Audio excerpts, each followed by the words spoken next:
Bharatiya Janata party के जिला कार्यालय पर गुरुवार को विभाजन विभीषिका स्मृति दिवस के अवसर पर एक विशेष कार्यक्रम का आयोजन हुआ। इस मौके पर मुख्य अतिथि के रूप में भाजपा के राष्ट्रीय महामंत्री अरुण सिंह उपस्थित रहे। उन्होंने 1947 में भारत पाकिस्तान के विभाजन को एक अत्यंत पीड़ादायक घटना बताया और उस समय हुई त्रासदियों को याद किया। अरुण सिंह ने कहा कि बंटवारे के समय लाखों हिंदुओं की निर्मम हत्या की गई, महिलाओं के साथ क्रूरता हुई और करोड़ों लोगों को जबरन अपने घर छोड़ने पड़े। उन्होंने बताया कि पाकिस्तान में 1947 में जहां 20% हिंदू आबादी थी, तो वहीं अब सिर्फ 2% रह गई है, जो वहां के अल्पसंख्यकों की स्थिति को दर्शाती है। उन्होंने नागरिकता संशोधन अधिनियम की सराहना की और कहा कि प्रधानमंत्री नरेंद्र मोदी द्वारा ये कानून बनाकर पाकिस्तान, बांग्लादेश और अफगानिस्तान से प्रताड़ित होकर भारत आए हिंदुओं, सिखों, जैनों और अन्य अल्पसंख्यकों को भारत में सम्मानजनक जीवन का अधिकार देने की पहल की गई। प्रेस वार्ता के दौरान एक सवाल पर जब पत्रकारों ने भाजपा किसान मोर्चा के क्षेत्रीय अध्यक्ष अमित राठी पर कथित हथियार तस्करों को संरक्षण देने के आरोपों का मुद्दा उठाया, तो अरुण सिंह ने दो टूक कहा, भाजपा का ऐसे लोगों से कोई लेना देना नहीं है। उन्होंने पार्टी की नीति स्पष्ट करते हुए कहा कि भाजपा राष्ट्र प्रथम की भावना से काम करती है। उन्होंने ये भी कहा कि यह आयोजन केवल विभाजन की पीड़ा को याद करने के लिए नहीं, बल्कि देशभक्ति, एकता और सौहार्द का संदेश देने के लिए भी किया गया है। कांग्रेस लगभग 7 दशक तक शासन में रही, लेकिन उन्होंने कभी भी जो विभाजन के समय जो पाकिस्तान से लोग आए, उनके स्मृति में, उनके सम्मान में कभी भी कोई कार्यक्रम नहीं रखा, अभिनंदन नहीं किया उनका, और इतिहास के उन पन्नों को भी भुला दिया। क्योंकि उस समय कांग्रेस के सरकार और नेहरू जी के कारण ही देश का विभाजन हुआ था। यह देश के प्रधानमंत्री नरेंद्र मोदी जी हैं, जिन्होंने 15 अगस्त 2021 को ऐलान किया कि देश विभाजन विभीषिका दिवस के रूप में प्रतिवर्ष 14 अगस्त को मनाएगा, कार्यक्रम का आयोजन करेगा। उस समय के भयावह दृश्य उनकी प्रदर्शनी लगाएगा, संगोष्ठी के माध्यम से उस समय जो दुर्दशा थी उसको भी बताने का काम करेगा। विश्व का सबसे बड़ा विस्थापन 1.5 करोड़ लोगों का विस्थापन अगर कोई हुआ तो विभाजन के समय में। और हजारों माताएं बहनों का सार्वजनिक रूप से बलात्कार हुआ, उनके परिवार के सामने। यह विभाजन का जो दृश्य, 10 लाख से अधिक लोगों को नरसंहार कर दिए गए, घरों को लूट लिया गया। आज भी विभाजन के समय से जो लोग आए, उनके परिवारजन, जिन्होंने अपने माता पिता से या अन्य जो स्वजन से उनको जानकारी उनको प्राप्त हुई, आज भी रोके कांपने लगते हैं कि इस प्रकार का विभाजन का भयावह दृश्य था। ऐसी दर्दनाक घटनाएं केवल कांग्रेस में जो नेहरू जी उनके कारण और जिन्ना के कारण यह स्थिति उत्पन्न हुई और भारत 2 भागों में बटा। तब से लेकर के आज तक लगातार पाकिस्तान में हिंदुओं का पलायन हो रहा है।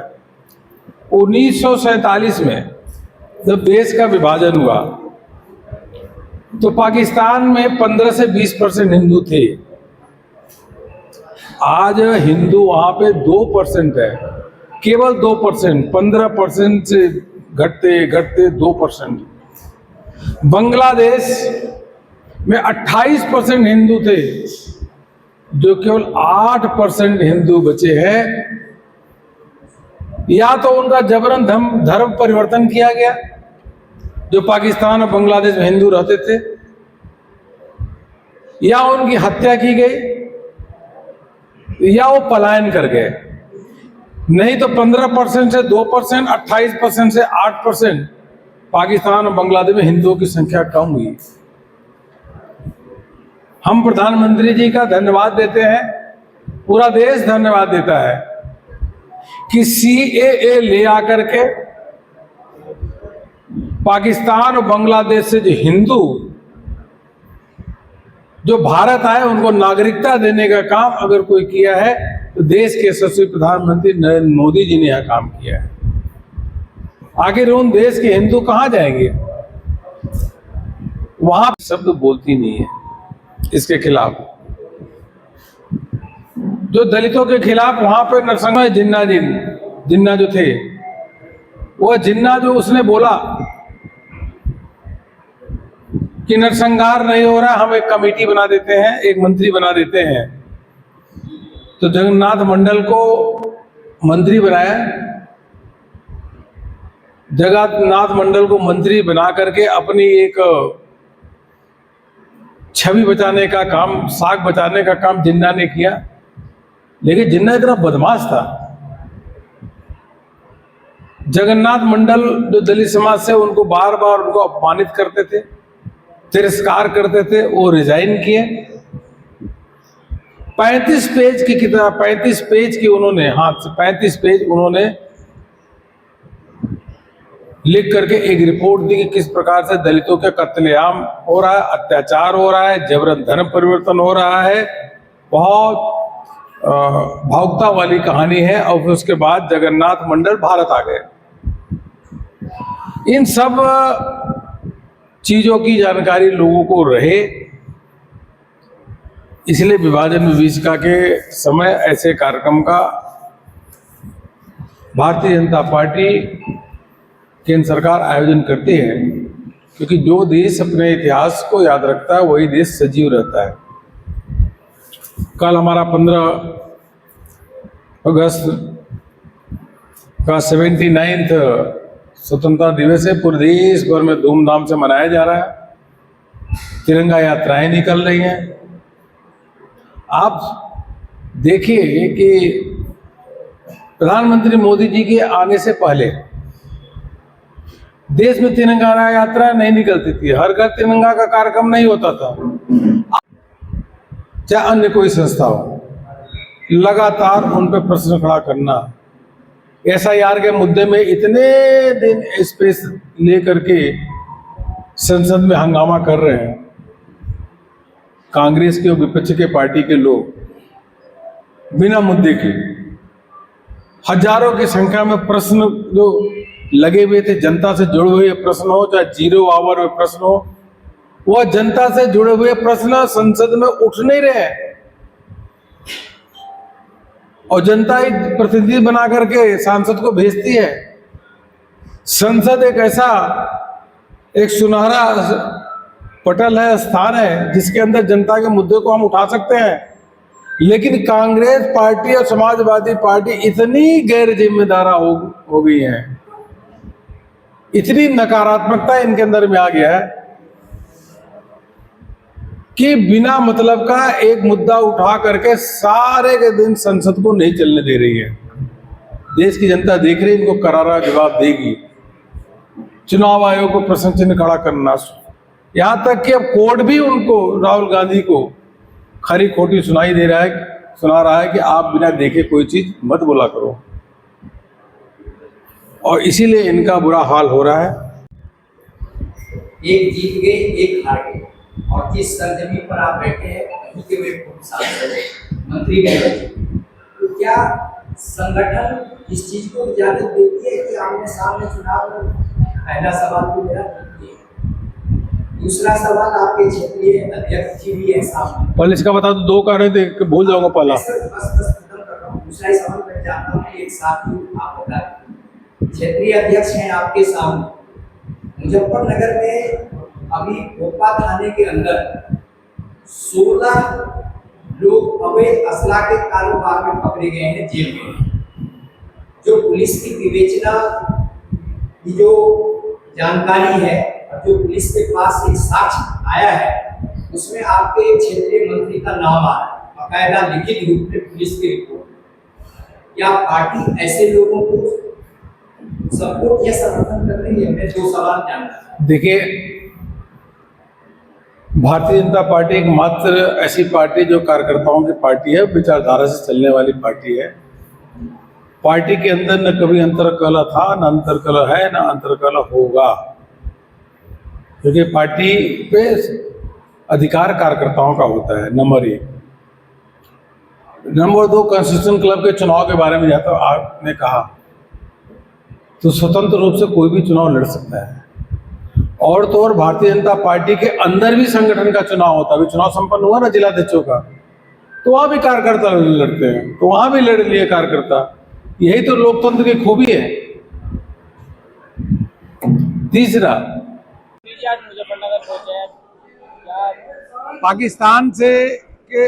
पाकिस्तान का बंटवारा यह बहुत ही भयावह था। जब बंटवारा हुआ तो उस समय 1.5 करोड़ लोग बंटवारे में एक जगह से दूसरी जगह विस्थापित हुए। हजारों महिलाओं के साथ बलात्कार किया गया। 10 लाख लोग से अधिक लोगों का नरसंहार किया। विभाजन के समय नरसंहार हुआ, यातनाएं दी गई, घरों को जलाया गया। और यह विभाजन विभीषिका के अवसर पे माननीय प्रधानमंत्री मोदी जी ने 15 अगस्त 1921 को यह घोषणा किया कि हर वर्ष 14 अगस्त को विभाजन विभीषिका दिवस मनाएंगे। उसी संदर्भ में विभाजन विभीषिका दिवस के अवसर पे अलग अलग स्थानों पे प्रदर्शनी लगाई गई, जिससे उस समय का चित्र दिखाया जा रहा है कि किस प्रकार से यातनाएं दी गई, नरसंहार हुआ। जो मानवता को संसार करने वाली जो दृश्य थे उसको दिखाया गया। और उसी के साथ साथ जो विस्थापित हुए थे उनके परिवारजनों को सम्मान करने का भी काम भारतीय जनता पार्टी के कार्यकर्ता कर रहे हैं। इसका उद्देश्य है कि युवाओं को भी विभाजन के बारे में जो दृश्य था, भयावह दृश्य, उसकी जानकारी होनी चाहिए। पाकिस्तान में उस समय जो हिंदुओं की आबादी थी लगभग 20% की थी, आज 2% बची है। बांग्लादेश में 28% हिंदुओं की आबादी थी, आज 8% बची है। या तो पलायन हुआ, या धर्म परिवर्तन हुआ, या हत्या हुई। यह प्रधानमंत्री मोदी जी की सरकार है जिन्होंने CAA ले आकर के बांग्लादेश और पाकिस्तान में हिंदू जो है वो अगर भारत में आते तो उनको नागरिकता देने का काम किया। कांग्रेस ने कभी भी याद नहीं किया जो विभाजन के में विस्थापित थे तो उनको भी, और उन देशों में जो हिंदू होते जो रोज प्रताड़ित हो रहे थे, नहीं ध्यान दिया। यह मोदी जी ने इस काम को आगे बढ़ाया। विभाजन के संदर्भ में जो उनका मसाला भी लगाने का काम किया। और युवा आज संकल्प लेता है। विभाजन के समय जो हुआ, नरसंहार हुआ, जो कत्लेआम हुआ, उसको ध्यान में रखते हुए वो संकल्प लेता है कि हम देश की एकता अखंडता के लिए हमेशा संकल्पित रहेंगे। और कल 15 अगस्त है, हमारा स्वतंत्रता दिवस है। उसके अवसर पर सबको ढेर सारी शुभकामनाएं। मंत्री जी, जिस तरह से विपक्ष अब चुनाव आयोग पर आरोप लगा रहा है, उसको लेकर क्या कहेंगे? विपक्ष का देखिए दिवालियापन है, उनके पास मुद्दे नहीं है और इनके पास नकारात्मक बिंदु लेकर के हमेशा संसद में हंगामा करने का काम करते हैं। अब SIR में आपको दिक्कत क्या है? भाजपा को दिक्कत नहीं तो आपको क्यों दिक्कत है? चुनाव आयोग एक संवैधानिक संस्था है। अगर मरे हुए लोगों का नाम कट रहा है, जो लोग विस्थापित हुए अगर उनका नाम कट रहा है, तो चुनाव आयोग, तो इनको कांग्रेस को और समाजवादी पार्टी को क्या दिक्कत है भाई? क्या ये लोग चाहते हैं कि मरे हुए लोग का भी वोट पड़े? क्या ये लोग चाहते हैं कि जो विस्थापित हो गए उनका भी वोट पड़े? तो इस प्रकार से देश की संवैधानिक संस्थाओं पे बार बार प्रश्न खड़ा करना, इससे बड़ा शर्मनाक कुछ नहीं हो सकता। जब संसद चल रहा था तो हजारों की संख्या में क्वेश्चन थे जो देश हित के जरूरी थे, जनता के हित में थे, उसमें हंगामा करना, प्रश्नकाल को हंगामा करके रोज बाधित करना, और इसीलिए देश की जनता लगातार विपक्ष को हरा रही है, नकार रही है, आगे भी यही काम करेगी। बढ़ती हुई जनसंख्या तो चिंतित तो अब धीरे धीरे कम हो रहा है, अवेयरनेस कर रही है। देखिए, मोदी जी के नेतृत्व में सब कुछ हो रहा है, जो देश हित में जरूरी है आगे भी होगा। और यह कांग्रेस पार्टी और समाजवादी पार्टी जो है, यह झूठ बोलने की फैक्ट्री है। इनके सरगना एक तरफ राहुल गांधी जी हैं और वहीं अखिलेश यादव जी हैं।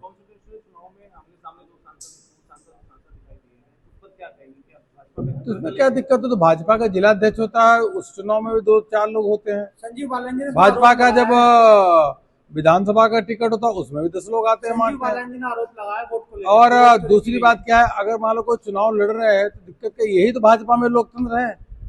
लोकतंत्र, अगर आदमी की इच्छा है तो लड़नी चाहिए, क्या दिक्कत है? संजीव बालाजी ने आरोप लगाया वोट जो लोग थे उनकी वोट किसी और ने डालने, जो सांसद थे, पूर्व सांसद। मैंने तो सुना नहीं, मेरे पास थे भी ये बैठे, ऐसी तो कोई बात कही नहीं है।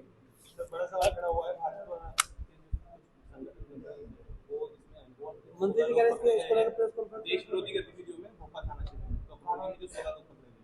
देखिए, मैं इतना ही कह सकता हूँ, ये समाजवादी पार्टी की सरकार नहीं है। समाजवादी पार्टी की सरकार में गुंडे माफिया जो थे उनको थानों से छुड़ाया जाता था, उनको प्रोत्साहित किया जाता था कि और बदमाशी और गुंडागर्दी करो।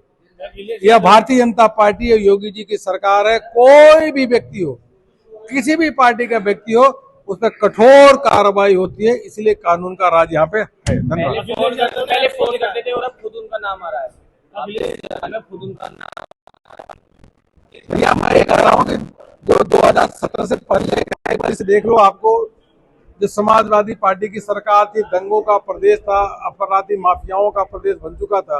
और आज के दिन में योगी जी के नेतृत्व में देखो, इक्का दुक्का कोई भाजपा कार्यालय पर आए थे, यहाँ पर कुछ आपने अपनी समस्या रखी, क्या कुछ पूरा मामला है? नहीं, मैंने कोई समस्या नहीं रखी। हम पार्टी के कार्यकर्ता है, पार्टी के दिशा निर्देश में जो कार्यक्रम होते हैं उसमें शामिल होते हैं। मीरापुर में अभी कुछ के साथ युवा नाम आया था आपका? नहीं, आपका नाम कैसे आया था यो भी बताओ। आप सब बताओ, क्या आया था उसमें, बताओ आप क्या लिया है आरोपियों ने, क्या कहा उन्होंने? उन्होंने कहा कि हमारे हम उनके परिचित है। उन्होंने कहा हम उनके परिचित है। संरक्षण दाता बताया आपको। ठीक है, राजनीति में कर रहा तो मेरा पूरा क्षेत्र परिचित है। मोरना क्षेत्र का कोई भी युवा हो वो मेरा भाई है। अगर वो आरोपी है, पकड़ा जाएगा तो ठीक है, पुलिस उस पर कार्रवाई करे। जब तक वो आरोपी नहीं है, उस पर कोई आरोप नहीं है, उस पर कोई क्राइम हिस्ट्री नहीं है, आप अपने चैनल के माध्यम से एक बात भी कह सको कि उसमें जो निर्दोष युवक जेल भेजे गए, जिन पर आज से पहले कोई मुकदमा नहीं था और जिन्हें ये बहुत बड़े माफिया के रूप में दर्शा रहे, बहुत बड़े बदमाश के रूप में दर्शा रहे, उनके विषय में भी पता करो। जो उन पर पूर्व मुकदमे है वे कॉलेज के झगड़ों के मुकदमे है, ना कि उन पर पहला कोई ऐसा आपराधिक मुकदमा है। तो आपका मानना यह है कि जो लोग जो लड़के भेजे जा रहे हैं बेकसूर है? हाँ, उसमें से कुछ बेकसूर निर्दोष युवक जेल गए और हमने इसमें एसएसपी साहब को निर्दोष परिजनों की तरफ से एक प्रार्थना पत्र भी दिया, जिसपे एक साफ सुथरी जांच हो, अच्छी जांच हो और जो इसमें निर्दोष युवक जेल गए वे बरी हो। और जो उनके पास से पिस्टल बरामद हुए हैं वो किस ब्याह पे आ रहा है? उसमें बताया तो आपने, एक आरोपी उसमें हिमांशु राठी और मोनू है, वो अपना बिजनेस करता है बिजली इलेक्ट्रॉनिक्स का। जब उसे उठाया तो उसने कहा जी मैं उनका भाई हूँ और मैं उनकी देख रेख में ही अपना जो बिजनेस बिजली का वो कर रहा हूँ। इतना मात्र कहने से मैं कह रहा मेरे सब आप जानकार हो या उनके भी बहुत लोग पत्रकार जानकार हो सके, वे बहुत लोगों के साथ बैठे भी थे। अगर वे कहते कि वो पत्रकार मेरा भाई है तो क्या वो पत्रकार उसमें दोषी थोड़ा ही हो जाएगा? जो कार्रवाई की है, आधी कार्रवाई सही है, आधी कार्रवाई गलत है। हाँ बिल्कुल सच, आधी कार्रवाई सही है और आधी कार्रवाई पुलिस ने कुछ निर्दोष युवक भी भेजे हैं, निर्दोष युवक जेल भेजे। उसके विरोध में हमने पंचायत भी हुई थी बोक्करेडी में, क्षेत्र ने पूरे ने पंचायत रखी थी। जो निर्दोष नवयुवक है उनके परिजनों ने पंचायत रखी थी और सब उसमें जो निर्दोष नवयुवक है उन्हें घर से ले गए थे, उस सब चीज के साक्ष्य है उन पर परिजनों पर। अगर आप दोषी पाए जाते हैं तो कार्रवाई होगी। हाँ, मैं सबसे पहले गिरफ्तारी आप सब भाइयों को साथ ले जाकर आपके समक्ष दूंगा। मैं तैयार हूँ, अगर मैं इस केस में 1% भी दोषी हूँ तो मैं सबसे पहले अकेला जाकर अपनी गिरफ्तारी देगा। प्रमुख साहब, क्या भाजपा सरकार में युवाओं के साथ ऐसा किया जा रहा है? युवा को बेगुनाह को देखो जेल क्या में है, डाला जा रहा भाजपा सरकार को भी बदनाम करने के लिए कुछ अधिकारी काम कर रहे हैं। ऐसा नहीं हुआ ये पहला प्रकरण है इस जिले में या इस प्रदेश में। बहुत से अधिकारी हमारी मानसिकता के अधिकारी नहीं है, वे हमारे खिलाफ ही कार्य कर रहे हैं। मुजफ्फरनगर में पिछले 3 महीनों में कम से कम 10 लोग ऐसे भाजपा से जुड़े हुए जेल भेजे गए जो निर्दोष थे। मंडल अध्यक्ष वीरपाल सहरावत, उन पर फर्जी बलात्कार का मुकदमा लगाकर उन्हें जेल भेजा गया। यानी कि भाजपा सरकार में जो प्रशासनिक कार्रवाई है या कार्यपालिका के अधिकारी है वो भाजपा के अधिकारियों की नेताओं को नहीं बकस रहे। आप ये कहना है? नेताओं को नहीं बकस रहे, आम आदमी को नहीं बकस रहे। वे कुछ लोग ऐसी मानसिकता के, जो भाजपा विरोधी मानसिकता के अधिकारी काम कर रहे। चलो ठीक है। अपनी राय हमें कमेंट में ज़रूर बताएं और ऐसे ही लेटेस्ट अपडेट्स के लिए हमारे चैनल रॉयल बुलेटिन को लाइक, शेयर और सब्सक्राइब करना ना भूलें।